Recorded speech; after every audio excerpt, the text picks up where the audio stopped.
And then we'll skip to the mandala upgrade on page 98.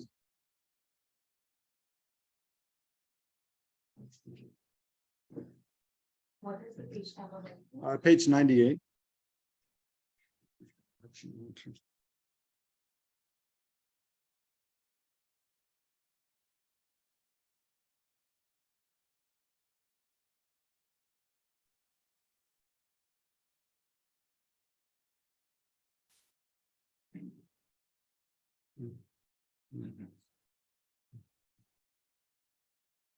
This ground, anointed with a perfume, strewn with flowers, adorned with Mount Meru, four continents, the sun and the moon. I imagine this as a Buddha field and altar. May all living beings enjoy this pure land. O holy and perfect pure Dharma, in the clouds of compassion that form in the skies of your Dharmakaya wisdom, please release a rain of vast and profound Dharma, precisely in accordance with the needs of those to be trained. And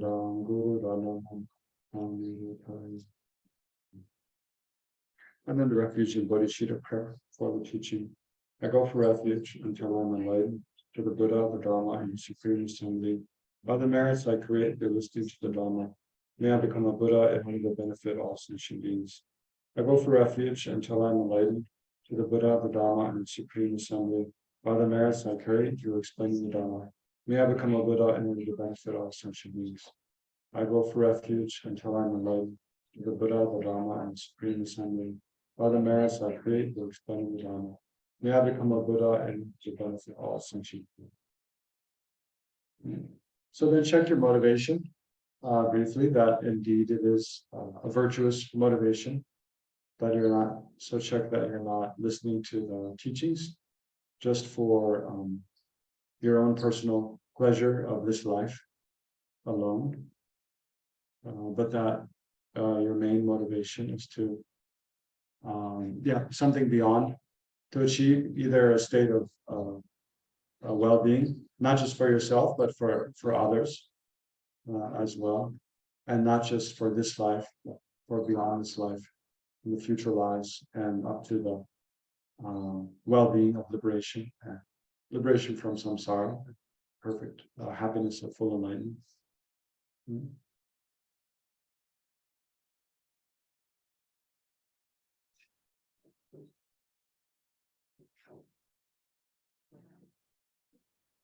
So if you can, try to generate a bodhicitta motivation, thinking, by engaging in this session, then may I quickly abandon every fault and perfect every positive quality, thereby becoming a fully enlightened being, in order to work for the welfare of all sentient beings without excluding one,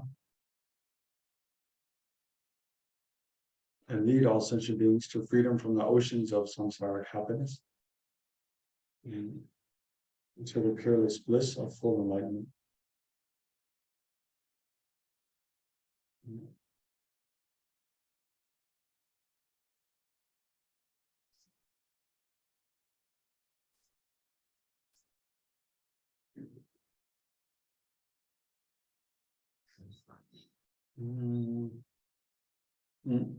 So today we'll continue on speaking about, let me just share my screen, the how to live happily as a couple, which we started talking about yesterday. So yesterday, when I introduced the topic, then I said that I'm going to combine some points from modern psychology with several points that Lama Zopa Rinpoche made when he was speaking about this topic in Singapore over the last couple of weeks, especially while I was there. So then yesterday we started by discussing one set of main points from psychology, which then we'll discuss in relation to different points of Lama Zopa Rinpoche's, are the set of 3 skills that are said to be sort of essential for engaging in a healthy relationship with a partner. So these 3 skills are insight, cultivating insight, and then mutuality, which is sort of like mutual concern for one another. And then emotion regulation. These three: insight, mutuality, and emotion regulation. And then another set of three kind of abilities that's considered extremely helpful, especially when in a relationship with a partner, there's a rupture, like a argument or a disagreement, or kind of hard feelings arise, a sense of distance, kind of a split in the relationship. Then to mend that, there are four abilities which are essential, which are the ability to apologize and the ability to forgive on the one hand, and then the ability to teach and the ability to learn. These four abilities: ability to apologize and ability to forgive, and then the ability to teach and the ability to learn. And those are sort of four themes that come from this sort of a theory of practice called rupture and repair. So then the Lama Zopa Rinpoche, one of the first main points that Lama Zopa Rinpoche made is that the purpose of living as a couple in a partnership with another person is to achieve happiness, right? Because any sentient being, essentially, they want to have happiness and want to be free from suffering. And anything we do, of course, is part of either avoiding suffering and pain or trying to acquire well-being, and happiness. So then, of course, living, in a relationship with another person is part of that, right? It's for the purpose of avoiding suffering and for achieving happiness.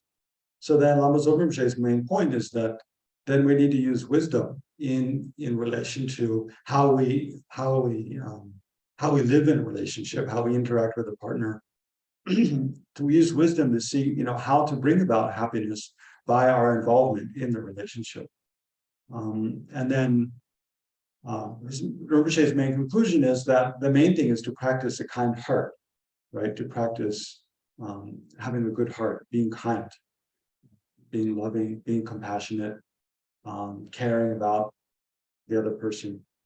And and basically using the relationship in order to help generate a kind heart by especially practicing, kind-heartedness and with relation to this person that we care about very much.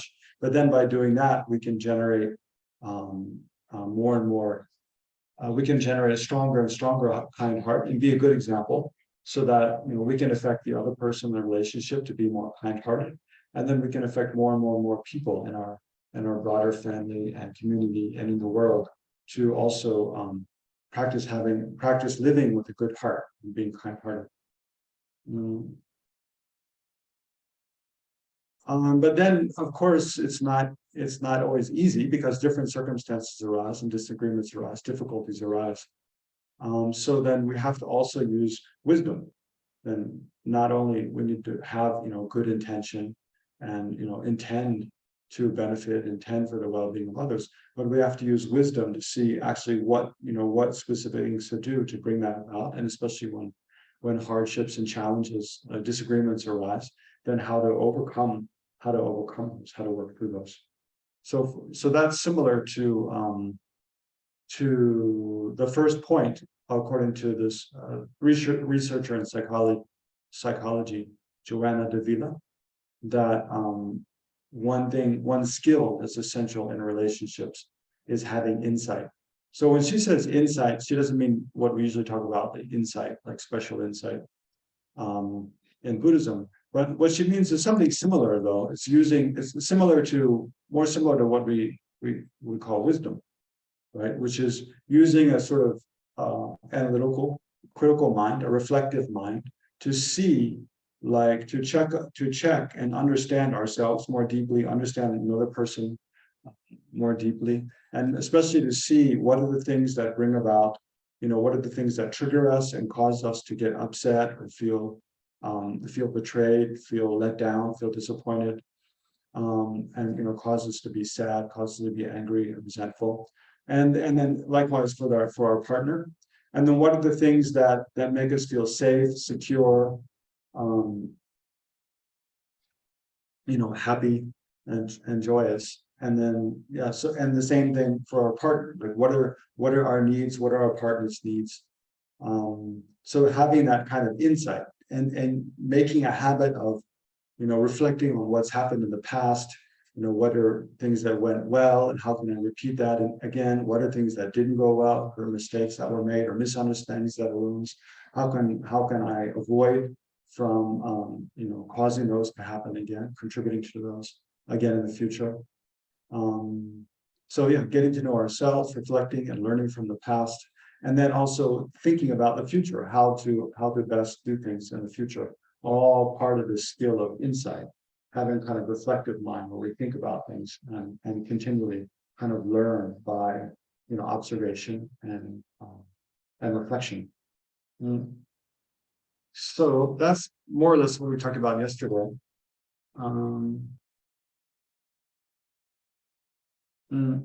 So the last thing I talked about of the points that Lama Zopa Rinpoche made was that Rinpoche says the conclusion, the essence, practicing a good heart, that is happiness, right? Real happiness comes from the good heart. Even if the other person is very selfish, then they can learn from you.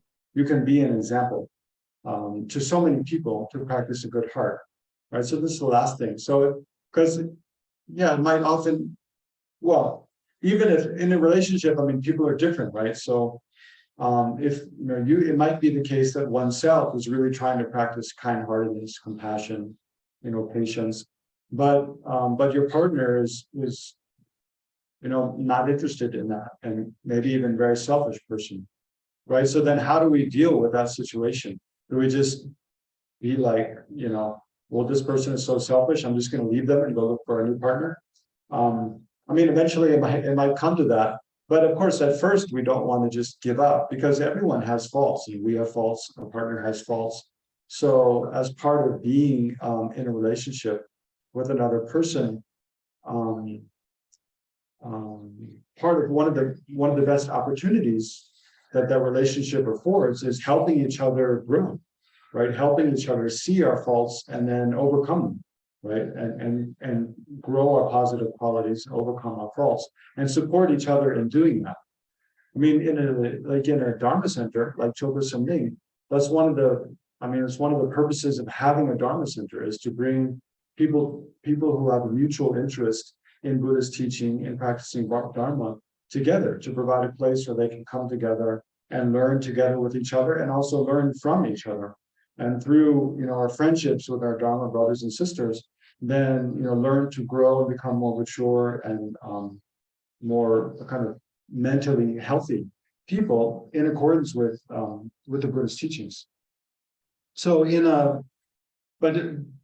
becoming more mature, growing our positive qualities, growing more patience and kindness and compassion and generosity.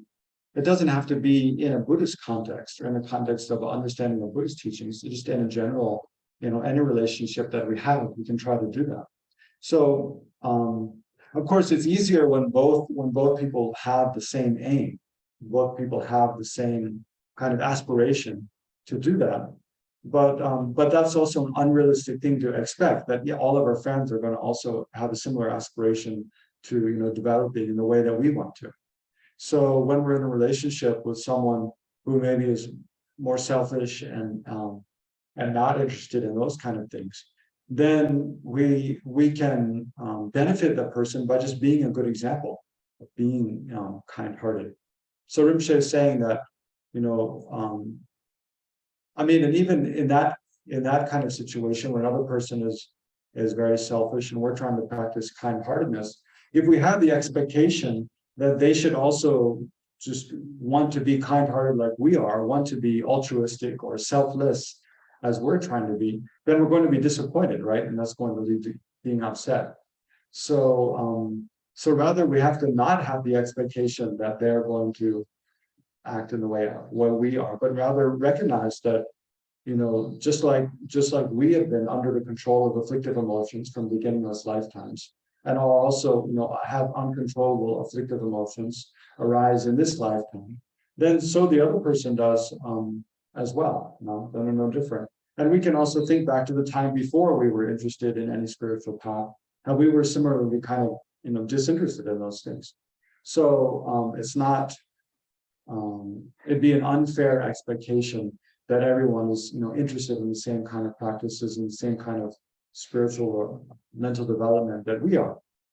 But that doesn't mean we can't benefit from another person, even if they don't want to hear explanations about what we're studying at CKSL or wherever at His Holiness teachings. That doesn't mean we can't benefit in other people just by being kind-hearted, by being patient, by being caring.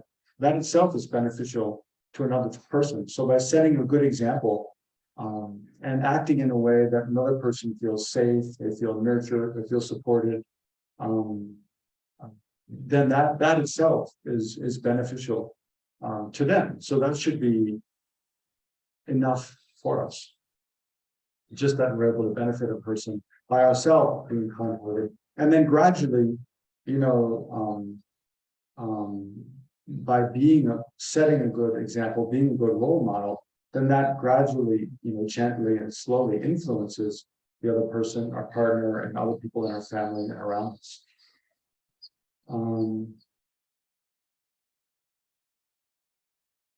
Yeah.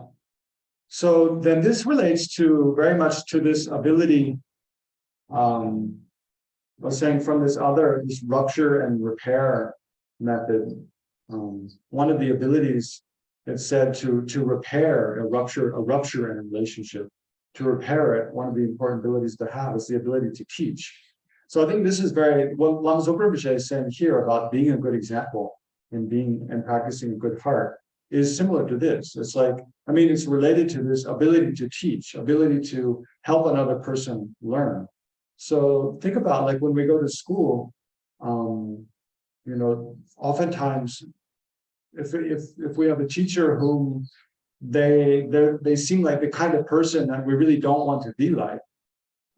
Maybe they're very, short-tempered, or not really concerned about the students, or very aloof or distracted, or just not very personable. They don't really seem to care much about the students. Then it's quite difficult to learn from that kind of teacher, right? Whereas if there's another teacher who's very interested in the students, likes to get to know them, clearly cares about the students, slows when one student is struggling, they're able to give that student special attention, and just very skillful dealing with the class. So if the teacher has a kind of personality that we admire, right? Then we want to be like, then it's naturally just easy to learn from that kind of teacher, right? From someone whom we look up to as a good role model. So that's one. So one ability to teach is one aspect of the ability to teach is being a good role model. But another aspect of the ability to teach is having empathy and understanding where the other person who we want to learn, who we think could learn something from us, then having understanding of how to approach that person, how to engage with that person in a way that they can learn from us. So when we practice a good heart, if we're practicing a good heart in a relationship, in relation to a partner, and we just have unrealistic expectation that they're going to change very quickly in the way that we want them to, and then when they don't, we get upset. That's really being unskillful. Like that is being a totally unskillful teacher. It'd be like a teacher in school, kind of, who studied so many years and got a master's degree or a PhD, and studied so much more than their students, just expecting that the first time they explain anything to the students should understand like right away.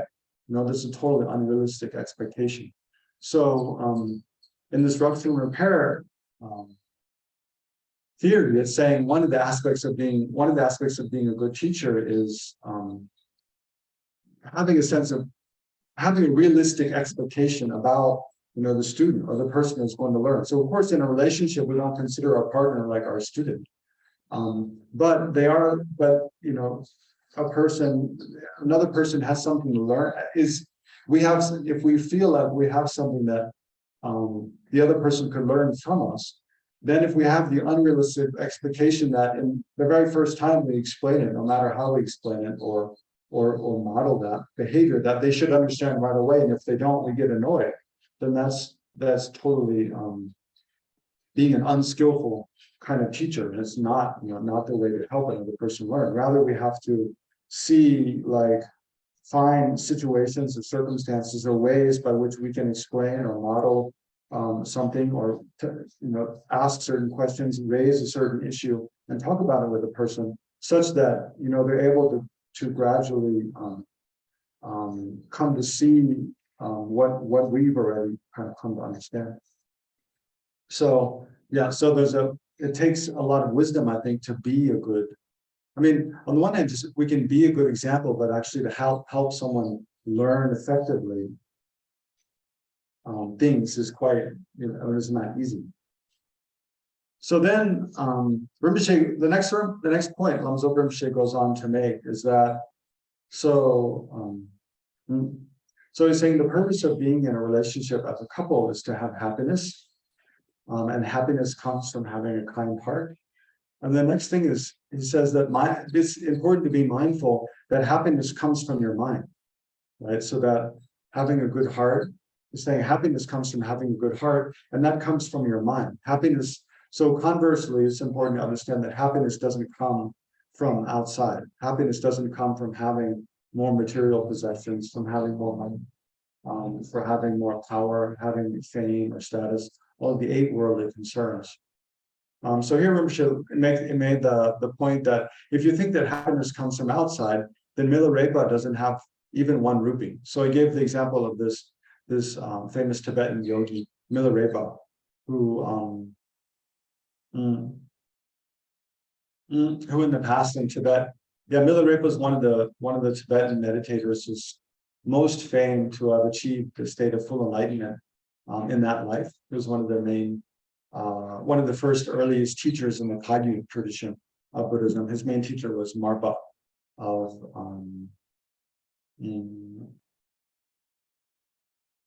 what is the name?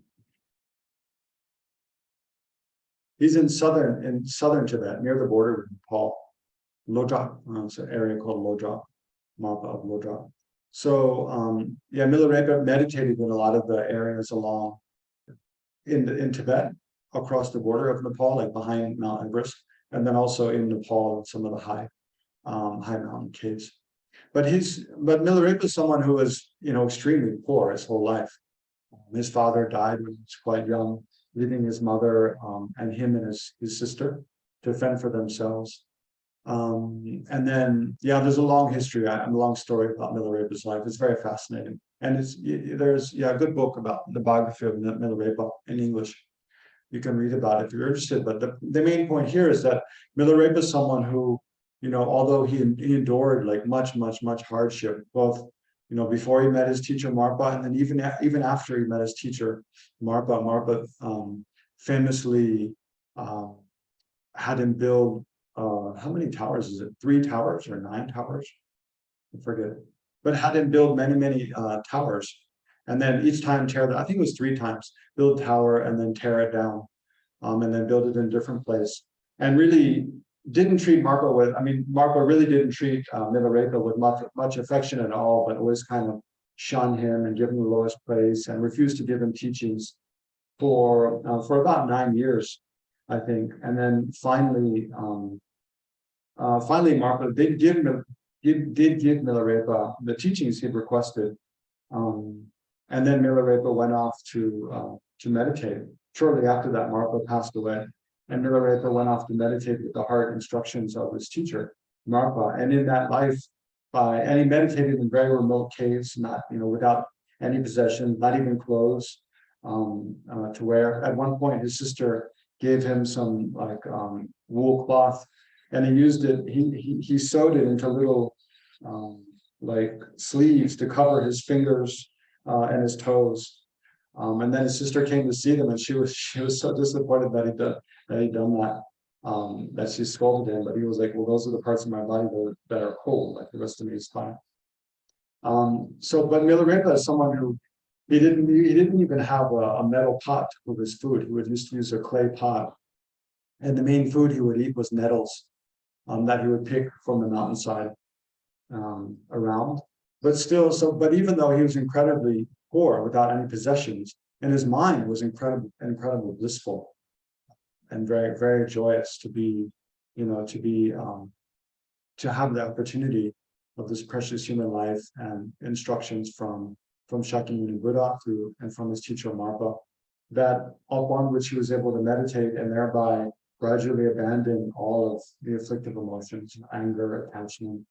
He was totally without pride or jealousy, and then gradually uproot the very root of samsara, the root of all suffering, ignorance, by generating meditative concentration, combining that with the intellectual understanding of emptiness, and thereby totally uproot all of the afflictive emotions and achieve the state of full enlightenment in that life. So the point, Lama Zopa Rinpoche's point here, though, by speaking about Milarepa's life, is that real happiness comes from the mind. And then he also, and as another example, he also was speaking about how Lama Zopa, His Holiness the Dalai Lama used to talk quite a lot, mention quite often in the past about how he'd met several monks and nuns who lived very, very, very simple lives, just in a small room or a grass hut, and had very few possessions, but yet their mind is just full of joy because they're meditating every day on loving kindness, compassion, dependent arising, emptiness, and the objects of their faith, right? Generating faith based on understanding. Whereas His Holiness, in his travels around the world, has met many, many very wealthy, powerful people. But sometimes His Holiness used to mention how one time he was staying in the home of a very wealthy friend, and in the bathroom he looked in the, what do you call it, like the medicine cabinet, I think, in the bathroom, and he saw all these like tranquilizers and antidepressants filling the cabinet, and knew that his friend, to go to sleep at night, they take a tranquilizer, and then to get up in the morning, they take, stimulant. And as Solis was saying, there's many, many wealthy people who, even though, externally they have, really nice home, nice cars, servants, food, overdose. Yeah. Even especially, Yeah. There's many examples. You just look in the newspapers and you see. So there's many examples of people who have externally they have a lot of wealth, possessions, power, influence, fame, but still their minds are not happy at all. And conversely, you see some, many people who, although they have very few possessions, but their minds are very happy. So that shows that that happiness doesn't come from just having wealth, just having possessions, having wealth and power, and so forth. And then you can also see even people surrounded by loving family and friends and so forth, but they themselves still like totally depressed. So I think that also shows that happiness also doesn't just come from other people. No matter how many other people care about us, if in our own mind we don't create the causes of happiness, then we can also be quite miserable. So but that said, I think it's important not to slip into the kind of the misnomer that, like, while it's true, someone like Milarepa or some other monks or nuns or yogis, they can they can be extremely happy in very, very impoverished conditions.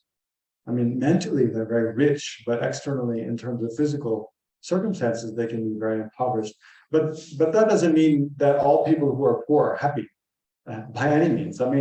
Obviously you can see like many people who, it's those yogis like Milarepa and others, they're very happy because they don't see those external things as important, like having good food or clothes or shelter. They consider that just kind of the stuff of samsara for which they've totally have renunciation, and they don't feel like that's important. Whereas for someone who, and also, they have enough to eat, they have shelter, and they're not concerned about anything else.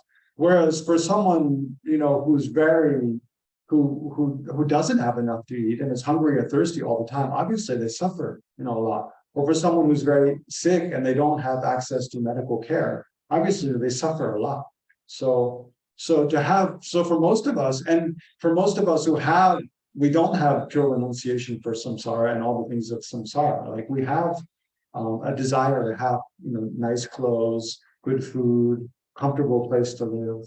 If we don't have those things, then most of us will suffer, unbearably. Like we'd really be miserable. And even having companions and friends, like how many of us would be happy just living all by ourselves in some remote mountain in the Himalayas? Like we'd probably quickly get very bored and very lonely and be sad, wishing to meet our friends and family. So it's definitely, so His Holiness Alam Zorush is not saying like ordinary people don't need any of those things to be happy, but more saying that that real happiness, it really comes from the mind. It doesn't come from external things. And then Rinpoche made the point that by renouncing, so how does happiness come from the mind? By renouncing desire for this life. By renouncing desire for this life's pleasures, unbelievable peace and happiness. Inner peace and happiness comes from the mind. So here the point Rinpoche is making is that not only like if we acquire tons of wealth and things, that will make us happy, but also even we don't acquire those things, just having the desire for more and more stuff. So often, especially in this kind of consumerist society we live in, where many businesses make money by just selling us stuff, selling us new clothes, new food, new vacation places to go to, new gadgets. Then we're being encouraged to have the idea that to be happy we need something else. We need something else that we don't have, right? Because then if we think that to be happy, then I need to buy something more. Like how many signs do you see around especially encouraging women to shop? That if you go, if you feel bad, just go shopping. You see these ads with women, shopping therapy even. These ads with women like with a bunch of bags, each bag from a different shop, and kind of they're so beautiful and look so like, oh, I'm over the top. That's just a blatant, like just telling people, just go shop and you'll be happy. It doesn't matter if you need anything or not. It doesn't matter. Just buy something. Right? All that's done. I'm not saying guys aren't into shopping. I'm just saying, but a lot of so much of the marketing targets women heavily. Guys is not as targeted as it's true. Guys is more targeted for like the mobile phone, the computer, the car, the house. Like those huge billboards when you come from the airport, you see all those billboards advertising these big apartment complexes. Like there's really high-end apartment complexes. Those are more targeting like the husband, not the guy. But whatever the reason though, we get so much messaging, right, from advertising media that in order to be happy, we need to buy something. Or if we buy something new, we'll be happy. Which is a total a misnomer. I mean, it's true that we get a new watch or something, and there is a kind of a nice feeling for a while, like, oh, I have this new thing, it's so nice, I enjoy it. But it's very short-lived, that dies off. That's over very quickly. And then we're left with a kind of voidness in our mind, like, well, now what? There's a kind of dissatisfaction, a kind of disappointment. And then they come up with a new model or something. And here, if we collect from 9 cards, continuously adding to it. I mean, it is like, the thing that everybody wants to love and be loved. Now, when there is nobody, it is the card. It's like a cat, you know, all the lonely Lenin in it. Yeah. It's like a car. Yeah. Yeah. So, yes, so Lama's Rinpoche's point here is that, and this kind of desire that we have, the desire to get something, have a new partner, go to a new place we've never seen before, see a new movie we've never seen before, have, a new gadget or whatever. This kind of desire, it actually, there is some kind of short-term pleasant, feelings that go with it, but in the long term, it undermines our ability just to have peace and satisfaction. Like it's always stirs us up to make us feel like we need something else. But so it keeps us chasing like a rat on a treadmill, like looking for something else outside, and causing us to never realize that there's a source of lasting, stable, like deep contentment, like within us. So he's saying, just give up attachment, recognize that no matter what you get externally, it's never really going to bring lasting satisfaction. That's why, in regard to helping us to understand and see this clearly, there's nothing so helpful as meditation on death, right? Meditating on the fact that we're going to die, just the fact that we're going to die. So, and then thinking about what happens at death, that we're separated from all of those things. All of our possessions we're separated from, all of our money, our savings will be totally separated from. Even, our friends and family will be separated from, which is quite scary for most people, to think about. Even for me, to think about, like, how are we going to react in that situation when suddenly, hopefully not too suddenly, but hopefully slowly, ideally, but for some people suddenly, when we're separated from all those things, if we spend our whole life believing that all of my happiness and my pleasure, enjoyment comes from those external things, and then suddenly we're separated from them, it'd be really traumatic, really kind of like scary and disturbing to our mind. So whereas, if we're able to look within, that's why, and one reason that's why Buddhism in Tibetan is called Namcho. It's called the inner Dharma. So one reason is because the method of Buddhism is to find a source of satisfaction within oneself. There's a saying like oneself is one's own enemy, oneself is one's own protector, right? So if we just let our negative emotions, kind of rise and flow and function uncontrollably, we're our worst enemy, right? But if we can subdue our afflictive emotions and find a source of inner wisdom, inner like kindness to ourselves, kindness to others, and a sort of contentment just with who we are, with what we have, with simple life, then we have this source of inner well-being that nothing can take away from us, not even death, right? So no matter what other people think or say about us, no matter what what kind of illness befalls us, no matter if we have success or total what do you say, a misfortune in terms of like our business or our wealth and possessions, we have a sort of a stable source of, and this is why we practice refuge, and why we meditate on generating positive qualities of mind and finding a source of peace within our own mind. So Rinpoche is saying that by giving up desire for this life, giving up this kind of craving for something more, something better, of all the desires in this life, and giving up expectations that other people are going to give us happiness and other things are going to give us happiness, and just looking within our own mind for a source of happiness. Only in that way we generate sort of inner peace and satisfaction and contentment.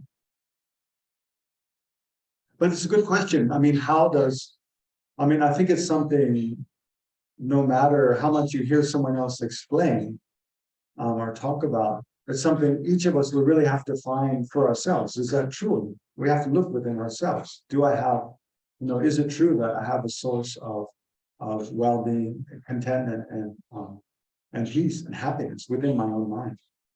It's something, that's one of the things I think, one of the most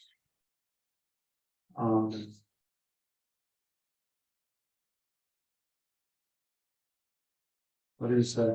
One of the most unfortunate, I guess unfortunate is one word, unfortunate things about afflictive emotions is when afflictive emotions like sadness, or low self-esteem or worry, kind of fear about the future. When different, or of course irritation, when different afflictive emotions arise in the mind, one of the fundamental qualities is they make our mind unclear, make it difficult for us to think clearly, and they make us forget about the Dharma teachings. So when afflictive emotions are arising in the mind, even if we have in some moment we can see clearly that real, lasting, stable satisfaction and happiness doesn't come from other people. It doesn't come from external things. In some moments we can see that quite clearly and sit and feel a real sense, really feel that we do have a source of happiness within ourselves. But one of the most kind of tragic things about afflictive emotions is when they arise, it's like we lose track of that. We forget about them in that moment when the mind is disturbed, like with craving attachment or with worry or fear. We easily lose track of that sense of how we do have a source of happiness within ourselves. And even for hours, even days or months, we can completely forget about that and be disconnected from it. So that's why it's important to very important to have a regular daily meditation practice where we come in touch again and again with those messages and teachings and mindfulnesses, being mindful of how happiness comes from within, again and again, so that it becomes so second nature to us that we don't easily forget, even in the midst of difficulty.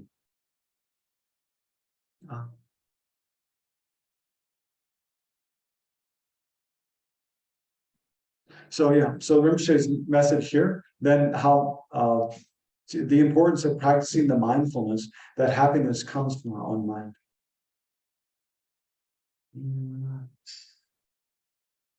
Yeah, and then I think I'll go on to the next point Rinpoche makes and then come back to that. I'll meditate a little bit. Why don't we go ahead and stop and just meditate on that for a bit right now? So the questions I think it's good we meditate on is well, I don't know. Why don't we get comfortable in meditation posture and then I'll mention.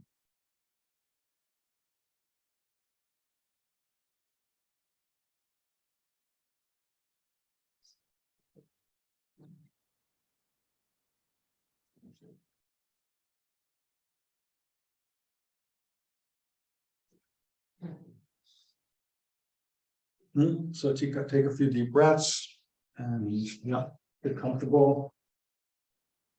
We can see here.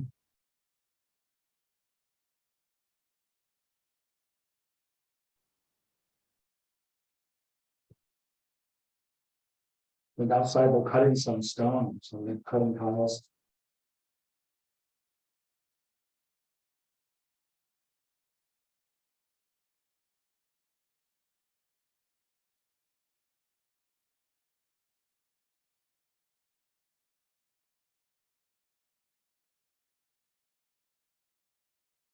Maybe could you shut the windows?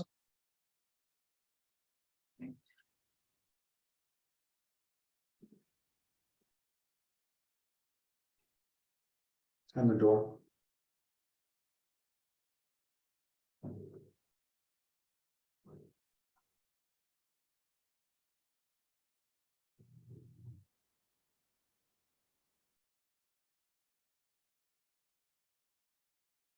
So gradually focus your attention within. Maybe it's good to focus on our minds this time. Just practice observing your own mind for a moment without distraction. Not for a minute or so. Just practice watching your mind. Whatever arises, let it arise. Just try to keep your attention on the entity of your own mind.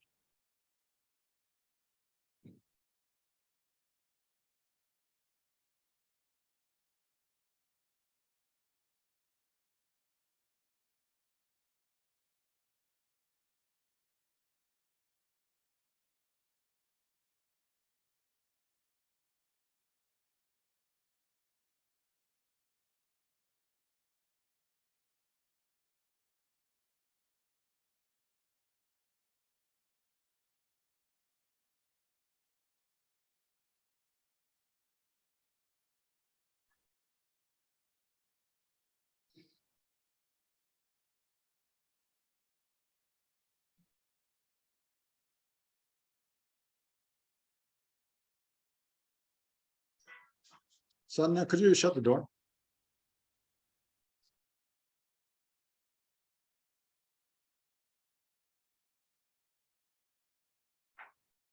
He's ordering.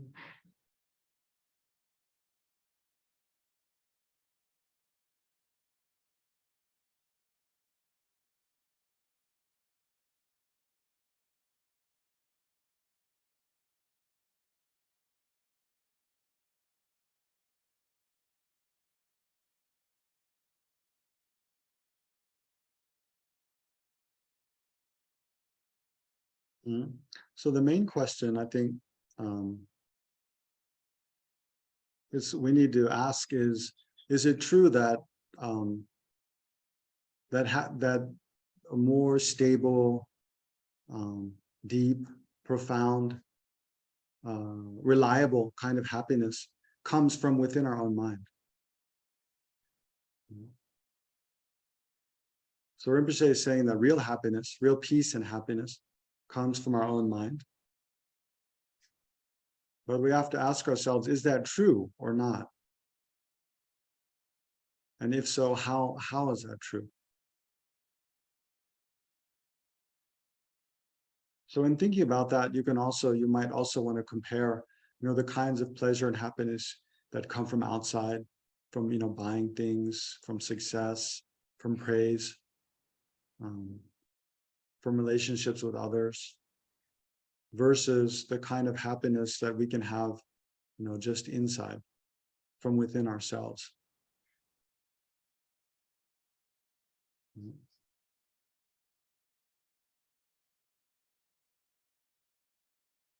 So first, let's just think about what are the kind of happiness we can have from within.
So just to remind you what we're reflecting on.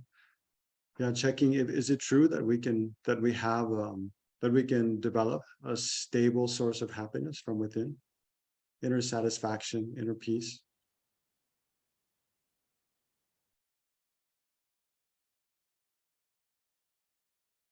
And then how is that? If so, then what is that, or how do we generate that source of peace, happiness?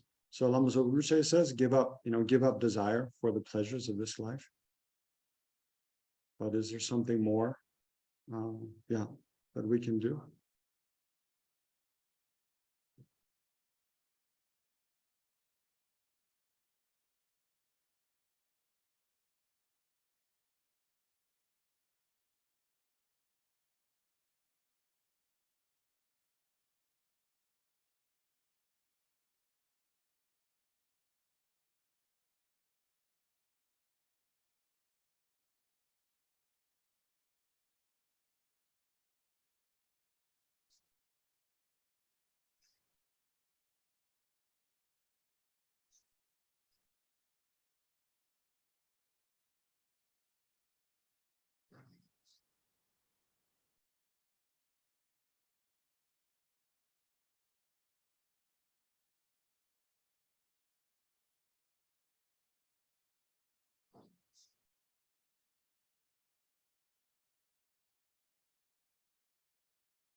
And then finally, before we stop, one last thing to think about is how meditation on death, impermanence in death, especially the fact that we're going to die, and when we die, we'll be separated from all the things of this life. Then how does that help clarify sort of or help clear away this unrealistic expectation of getting happiness from outside? And the importance, and show us the importance of finding a source of happiness within.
Okay, so we can relax our attention there.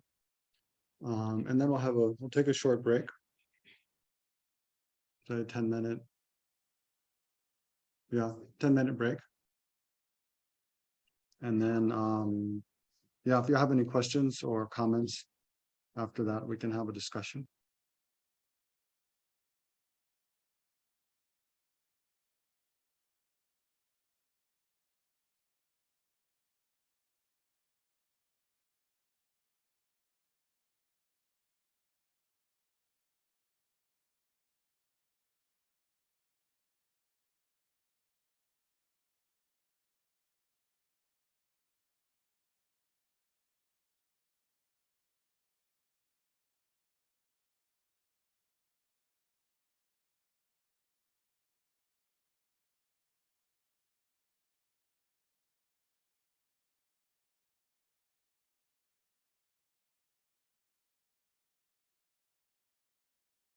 That one only way to be happy is from inside, right?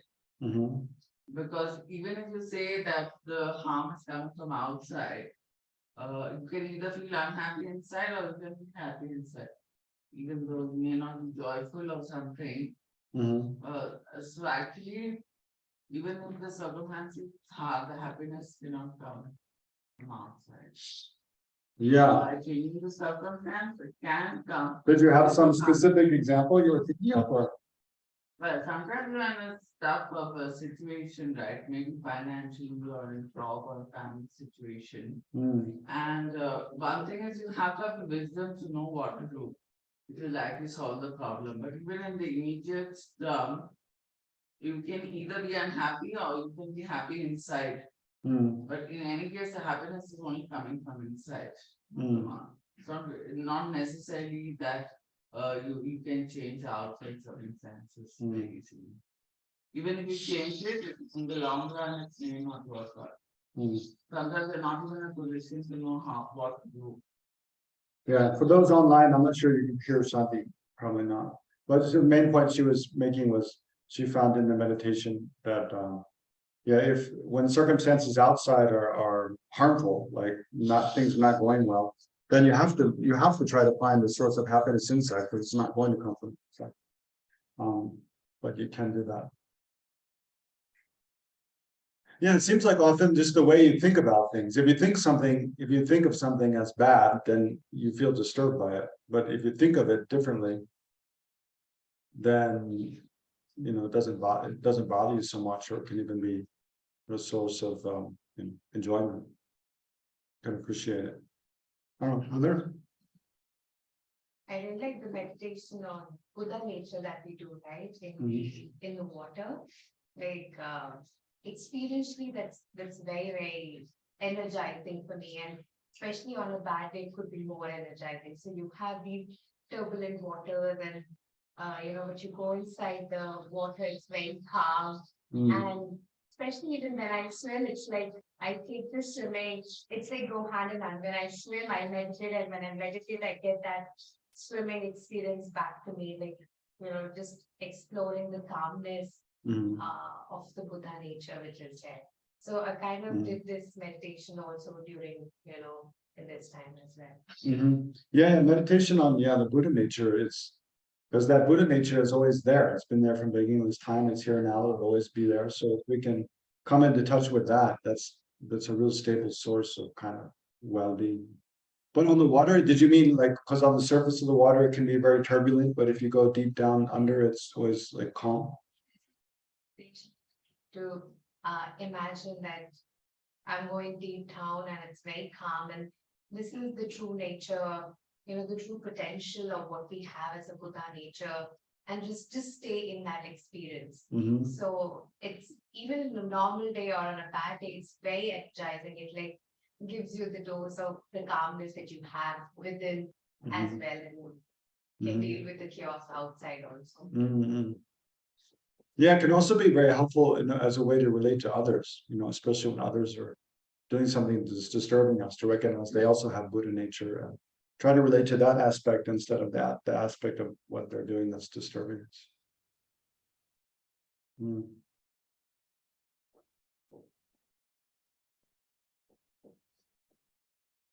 I think you can actually become calmer and peaceful inside.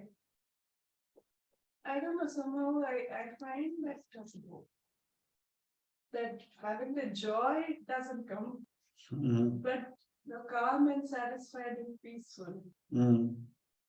But I think to be able to find joy in that is,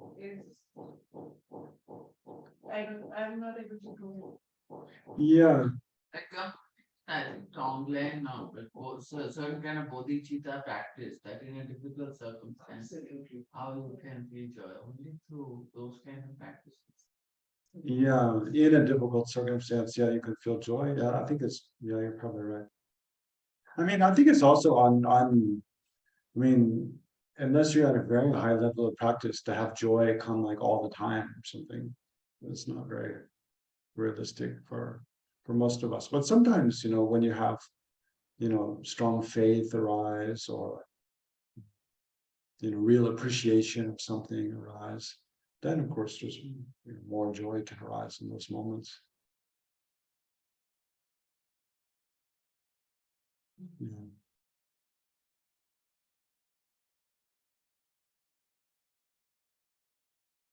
Yeah. Any questions from online comments? For me, whenever I try to meditate, it helps me to stay like constant, even if whenever I feel like in a day, whenever I feel like lonely or sad, like it's helped me to stay constant. Like I feel like this problem shall be passed, and like some kind of this. If I want and also after meditation, if I do like some other bad things, even like it's kind of reflecting like you shouldn't try to do something good. And also whenever I meet some other just thinking, we all are like same human being. Why should I even if some in a workplace, obviously it's not always like smooth, and sometimes you feel like still I feel like this maybe we all are human being, like something not very conventional, but I'm feeling from myself, why should I feel angry for that reason? Something else, but it's so difficult to meditate every day and all. Whenever I meditate, it really helps, but I can't meditate like all days and all. No, all day. Every day, every Oh, day. every I'm day, saying wow. very difficult to be a punctual and like. Yeah, that's why it's good to do first thing in the morning, make it part of your morning routine, or just before you go to bed at night. Usually then we can find a little bit of time. But yeah, I think it's true. It's important to meditate every day, but also when we meditate and reflect on all the things that have happened, like in that day or the day before, then it does, like you're saying, kind of it helps us to see that things just arise and they pass away. Things are impermanent. So when unpleasant things are happening, we can more easily recognize, well, it's not going to last forever, and then recognize, it's just kind of part of all the different things that arise and pass away, arise and pass away. So it helps us see it's not all that important. It's not like it's going to be like that forever. And then that kind of helps it's kind of like similar to what Shagun was saying. It's a way of going kind of deeper, letting go of those superficial appearances, and then looking at the deeper reality of just how things are impermanent. Yeah, that can bring some kind of peace of mind. It's a kind of wisdom, no? It's a kind of wisdom that sees, yeah, things just happen like that, and then it helps us to more let go of those things and grasping it, then wanting to be this way or not that way, something like that. Just kind of letting things go more. Yes. What's your name? Ashwin. Ashwin. Okay. I was listening to this talk a few weeks ago by Choe Khor Sum about the 4 levels of happiness in the and how the first is like sense pleasures, things we look for externally. And she was talking about how the next one is from positive states of mind, like love and compassion. And the third is bliss, which we get from concentration, meditation, and the fourth is insight into emptiness. Depending on So, I mean, when we look for happiness from within, are we looking for level 2, 3, and 4? Yes. Yeah, we're not. Yeah, exactly. Because I think you said, I've never heard those 4 laid out quite that way, but yeah, that's a very good kind of way of thinking about it. Different kinds of happiness. But you said the first is from sense pleasures, right? Yeah, those are definitely the least reliable, the most unstable and impermanent.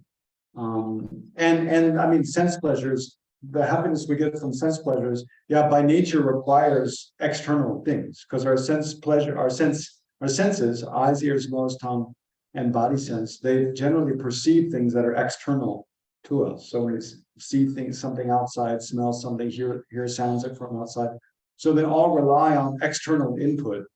Yeah. So then when we talk about finding a source of internal happiness, it's the later 3. So when we meditate on loving kindness, compassion, then we feel sort of pleasure or joy that goes with that, and that's from inside. We do concentration meditation, where we single-pointedly focus our minds, and there's a sort of pleasure that comes from that. That's from inside. And then also the 4th, where we generate wisdom, understanding, like emptiness or impermanence or dependent arising. Yeah, that's also from inside. So yeah, so the second, third, and 4th, we're trying to cultivate. But it's good. I mean, you point out that there are, of the different kinds of happiness arise from inside. It's not just one thing. There's many different kinds and many different ways to kind of cultivate happiness from inside. But I think especially in the context of like thinking about what we can do when there are things from outside that are disturbing us. Well, different. I mean, just as you can think about different kinds of happiness, there's different kinds of disturbance. Like sometimes there's disturbance from outside, like an annoying sound, like stone being cut next to you, or dogs barking, or whatever, or something unpleasant we smell or see. So then, how do we maintain kind of inner peace and happiness in that situation? But then the more difficult to deal with is when there's sources of, the other kind of sources that trigger us a different way, like another person that we see and we really don't like, or they're treating us in a way we really don't like. That's more difficult to deal with than just like a sense object that's disturbing us, right? Because they trigger us in a more complex way. And then maybe as or more difficult is more like within us, when outside everything is fine, but within our own mind, there are things that are disturbing us. Like, worry about the future, or regret about the past, or anger at another person is something that happened, so then that's when it's really difficult to find kind of peace and happiness in the mind, because disturbing emotions arise by definition, they disturb the peace of the mind. That's one of the universal qualities of any disturbing emotion. It's like it disturbs the peace of the mind. So as long as there's a disturbing emotion in the mind, of course, those that are unpleasant, like jealousy or regret, a non-virtuous regret, those are easy to identify because they come with a feeling of displeasure, right? But then the ones that are more difficult to identify are like those that come, attachment, attachment, desire, that come with a feeling of pleasure, right? So there's something enjoyable about them, but in a more subtle way, they also disturb our mind. They cause us to have a sense of like dissatisfaction in wanting, so wanting something that we don't have is a kind of disturbance, right? I mean, there's different types of that, but it's different from, not having liberation or not having enlightenment and wanting that is not, that can be a type of attachment, but generally it's not. But there's a different kind of, there's a wholesome kind of wanting something and then a disturbing sort of way of craving, grasping at something. But when those afflictive emotions arise, whether they're on the side of aversion or on the side of attachment, then those by virtue disturb the mind. So at that time, it's what does it mean to find sort of inner peace and happiness in the midst of having an afflictive emotion? It's almost like it's not really possible. You have to apply the antidotes to the afflictive emotion. But that's where, that's why, that's one reason probably the antidote of wisdom, understanding selflessness, understanding dependent arisings and emptiness is supreme, is because even there's a saying like, something like, by seeing the nature of afflictive emotions, then they can be liberated in their own place. Means like, because the afflictive emotions that arise in the mind, what if we can look at their nature? Their nature is to be dependent arising. They've arisen in dependence upon causes and conditions, and also there's something that's merely imputed by the mind. They exist and they have power, they affect us, but their nature is the same as everything else. It's empty of existing from their own side. So instead of, just being under the influence of the afflictive emotion in that moment, if we can switch to look at the nature of the afflictive emotion or the nature of the object that's causing us to have that afflictive emotion, or the nature of the person, us, ourselves, who's experiencing that disturbance in that moment, any of those, then if we can look at the ultimate nature of those is all the same, emptiness of existing from their own side, then in that moment, we shift from, being kind of involved in this scenario, me, the person who's either, averse to or attached to something and to some object that I'm exaggerating into the way it's disturbing or the way it has the ability to please me. Instead of being caught in that, it's like, again, we shift down to a deeper level of looking at, its ultimate reality, being empty from its own side. And then that wisdom itself brings a kind of peace, seeing that deeper nature of the whole situation. We can still be in the midst of, someone doing something to annoy us or feeling kind of unsettled in a way, but shift down to kind of recognizing, it's just like a dream. It has no substantial reality from its own side. Maybe easier way to understand that is just thinking about impermanence. How we can be, like we can have a sickness and our mind be upset and be like kind of, upset with the whole situation we're in. But then in a moment we can switch to just recognizing how this is all impermanent. It didn't exist, a month or a year ago. It's not going to exist, in the future. It's just something transitory in this very moment. So switching to that perspective immediately brings some kind of peace to the mind.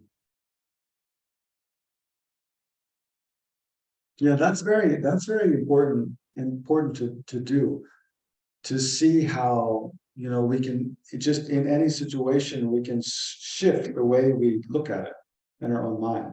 We can shift the way we relate to that situation. So especially it's easy to start with impermanence. Just we can practice, every day thinking about, thinking like eating our breakfast, having a tea and snacks, but then shift from just enjoying the tea and snacks to thinking about the impermanence of the tea and snack as we still enjoy it, right? Yeah, that shifting to thinking about things as impermanent. That's a very good, it's a good stepping stone to being able to shift into thinking about the ultimate nature of things, the emptiness of things, which is kind of the final, generating the mindfulness of emptiness continually is really the final antidote to all the afflictive emotions. When you think about the mind of an arhat, the mind of a Buddha, the mind of a foe destroyer, especially the mind of a foe destroyer or the mind of a Buddha, they're continually, that's what they're continually aware of, is the ultimate nature of things.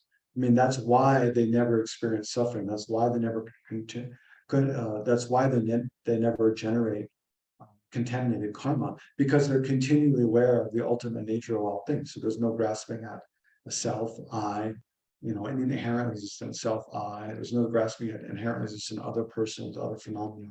And it's because of that the mind doesn't experience turbulence, the turbulence of all the afflictive emotions.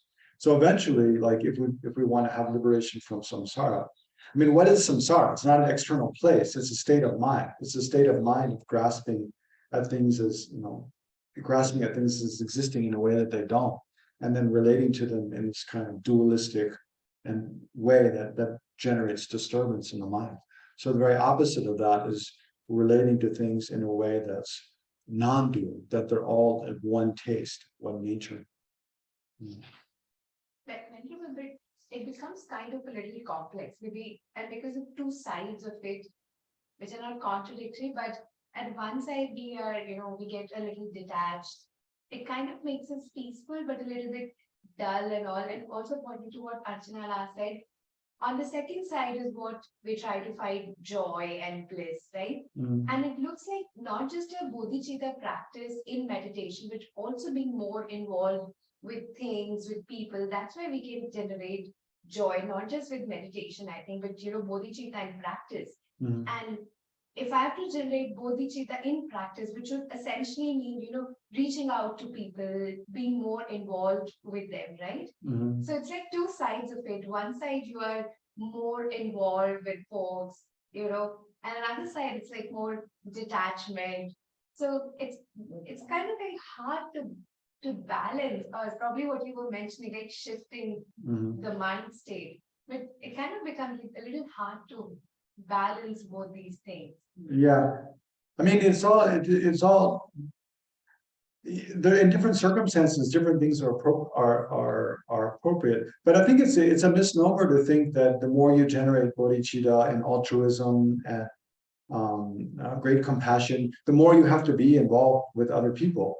That's not necessarily the case. Like bodhicitta, bodhicitta, what is bodhicitta? It's the mind aspiring to achieve enlightenment in order to fulfill the welfare of all sentient beings, right? So, it's easy to see how, on one hand, thinking, okay, so if I'm going to practice the bodhisattva path, I have to fulfill the welfare of all sentient beings. Means I have to go talk to all sentient beings and meet them and be more involved with all sentient beings. Yeah, it's easy to think that, but then think about, well, what is it? What is it? Yeah, for someone like His Holiness Dalai Lama or Lama Zopa Rinpoche or other teachers, Geshe Dorje Damgo, other teachers, you can see how, they are very, very involved with other sentient beings, teaching, all the time, always dedicating themselves.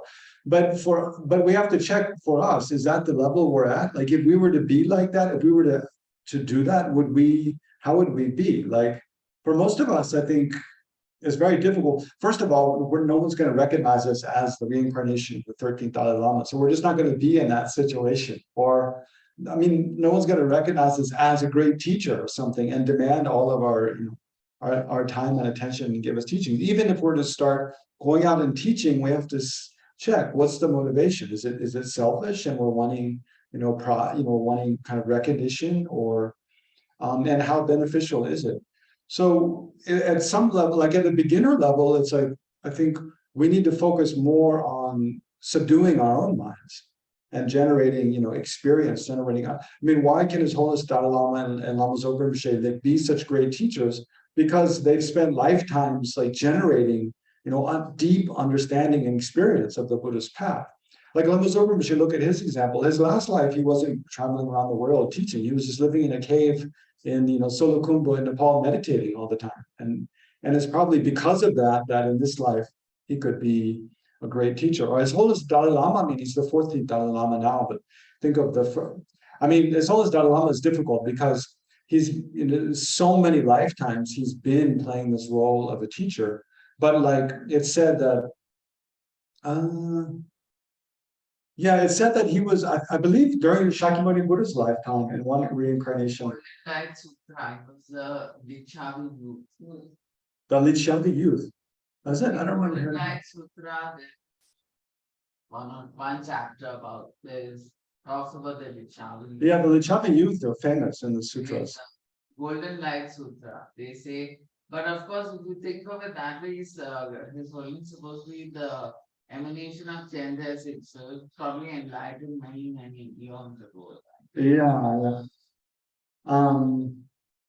But even think about someone like Geshe Dorji Damdo, who is very extrovert, very active teacher. But why is he able to do that? Because he spent years studying, at the dialectic school and then at Drepung, where he's, very not extroverted, like very focused on his own study, his own practice, and spends time in retreat, has spent time doing retreats. So it's, I mean, for we have to check like how can it benefit. We have to ask ourselves again and again. I mean, of course, it's excellent to continually cultivate and increase the strength of our determination to use our lives to benefit others. But then we have to ask again, but how do I do that? How do I actually use my life to benefit others? It doesn't always mean going out and doing social service. Sometimes if we haven't subdued our own anger, haven't subdued our own selfishness, then we can't really benefit others in a very effective way. So, but it doesn't mean we have to just always remain sitting in our room, meditating until we don't have any anger. Because there's the other trap of just sitting alone, meditating and feeling so happy and like, okay, now I don't have any anger anymore. And then you go out and meet someone and the first, they insult you and you get angry right away. So we need real life situations to gauge like where we're actually at in our development. But we also need time, kind of alone, away from the things that trigger us to be able to subdue our minds, right? To find a kind of inner wisdom and develop. So it's like we need to move between the two, like being alone and being engaged with other people, and find the sort of balance that works well for us, that's best for us. And at different times in our life, it'll be different. Sometimes in our life we need to be more alone. Sometimes in our life we might need to be more with other people. We kind of have to find what's best. Okay, before the time is up, we only have a few minutes left. I need to introduce these liberation blankets. So these are things, Lama Zopa Rinpoche designed these. I'll show the first one here. So these are blankets like with different mantras on them, different powerful mantras. I think it's the Nam Gyalma mantra in the center is the main one. And then there's like the Mani mantra, and I'm sure there's all should be the pinnacle, the stainless pinnacle mantra. Anyway, there's different mantras on these blankets. So Rinpoche designed them so that when people or animals die, you can put the blanket on the person or the animal. And it's because many of these mantras, they're blessed such that by the power of being touched with the mantra, then a corpse or a person, then when they die, they won't take rebirth in the lower realms. So Rinpoche have these designed and they're printed in Singapore. And I brought a bunch back from Singapore and put them they'll be in the center store there. So there's 3 different sizes. This is a small size, like for dogs or other animals, cats, when they die. And then there's a medium size, this one, for, I don't know, medium-sized humans or animals or whatever. And then there's a really big size, like a big blanket for a very big person or animal. So So it's, yeah, if you, someone you know dies, then they'll be here in the center store, and you can, yeah, you can get one.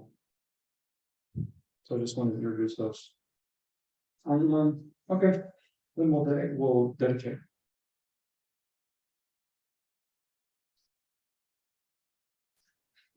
You can find out more about, if you want to know more about those, there's actually the videos of Lama Zopa Rinpoche introducing them at the Singapore Center. You can just do I just tried it in the break, just do a search for FPMT Liberation Blanket. And you can see Rinpoche talking about it.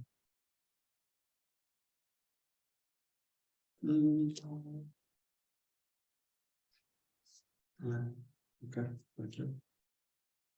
So let's dedicate then whatever merit. So I think whatever merit we've created, and we can rejoice in our efforts to reflect on what are some ways to make our relationships more beneficial by practicing by recognizing the importance of that the relationships are for the purpose of creating happiness, bringing about well-being and happiness.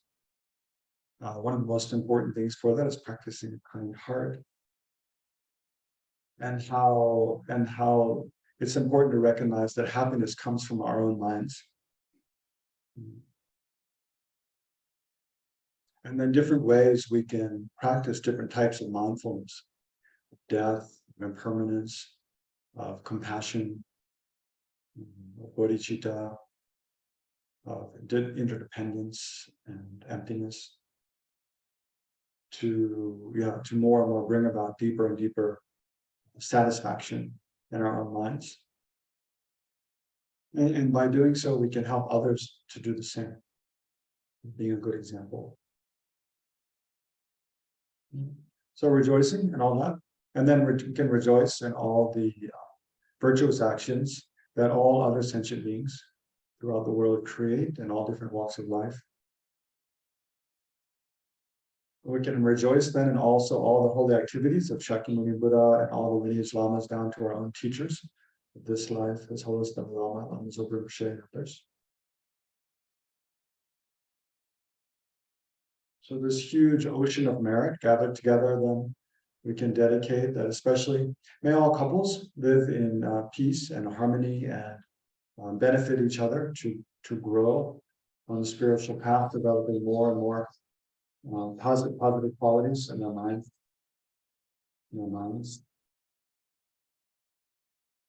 And may all beings and their relationships, whatever relationships whatsoever, with family, friends, neighbors, and strangers, and even enemies, may they all be free from suffering and experience happiness, more and more happiness from life to life up to full enlightenment. May all beings who are sick and quickly be healed, especially actually Venerable Roger, who fractured his hip in Singapore a couple of days ago. May he quickly heal from that. And Venerable Tantra Punso, who suffered a stroke some time ago. And someone else, I think something, Lu Seng En, I think, who also suffered a stroke. In short, all those who suffered strokes, broken bones, other kinds of illness, a cancer, may they all quickly recover from their illness. Those who have recently died, may they take a precious human rebirth, or rebirth in a pure land, in conditions that are most conducive for progressing on the spiritual path. And then may all war, violence, conflict, and all natural disasters, climate destruction, famine, and so forth, all quickly come to an end. May all our actions only not cause the slightest suffering, but only bring about benefit to whomever we meet. And then bring to mind any other dedications you'd like to make.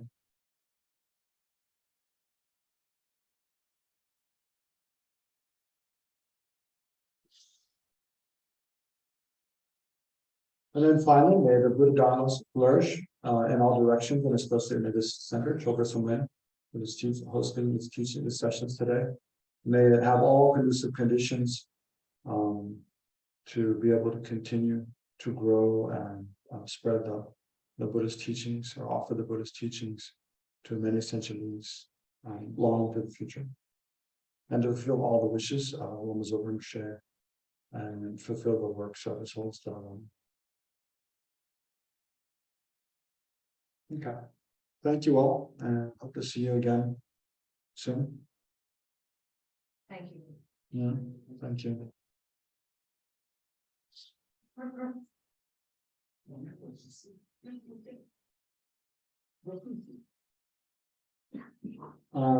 Please. This week, big. Mm. Now we'll go to the camp.